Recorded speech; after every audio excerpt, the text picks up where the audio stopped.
இந்தியாவில் நடக்கக்கூடிய எல்லாத்துக்கும் நான் தான் காரணம் என்று சொல்லக்கூடிய நரேந்திர மோடி என்ன தூங்கிக் கொண்டிருந்தாரா என்கின்ற கேள்வி எல்லாம் இதுல வருது. எந்த இடத்தில் ஒரு ட்ரெயின் விட்டாலும், எந்த இடத்தில் ஒரு பாலம் திறந்தாலும், எந்த இடத்தில் ஒரு பிளைட் பறந்தாலும், எந்த இடத்தில் ஒரு சுரங்கம் உருவாகினாலும் முதல் ஆளாக நின்று கொண்டு சிரித்துக் கொண்டு போஸ் கொடுக்கக்கூடிய மோடி அவர்கள் இத்தனை பேர் பாதிக்கப்பட்டிருக்கிறார்கள், இதுவரை வாய் திறந்து எதையும் பேசவே இல்லை.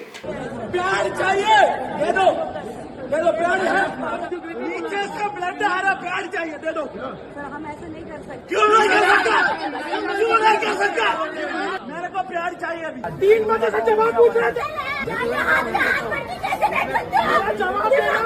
இப்போ உடான் என்கின்ற ஒரு சேவை வந்துருச்சு, எல்லா மக்களும் இன்னைக்கு வந்து பறக்கலாம், சாதாரணமாக பறக்கலாம் என்கின்ற வெற்று பிம்பங்களை மக்கள் மத்தியில் சொல்லி நூற்றுக்கணக்கான மக்களை பிளைட்ல வந்து பயணிக்கலாம் என்று சொல்லிக் கொண்டிருந்த நீங்கள் இன்னைக்கு ஆயிரக்கணக்கான பிளைட்டுகள் தரை தட்டி நிற்கக்கூடிய ஒரு சூழலில், பறக்க முடியாமல் நிற்கக்கூடிய ஒரு சூழலில் 5 நாட்கள் ஆகியும் இன்னும் முழு நிலைமை சீரடைய முடியாத ஒரு சூழல் இருக்குது.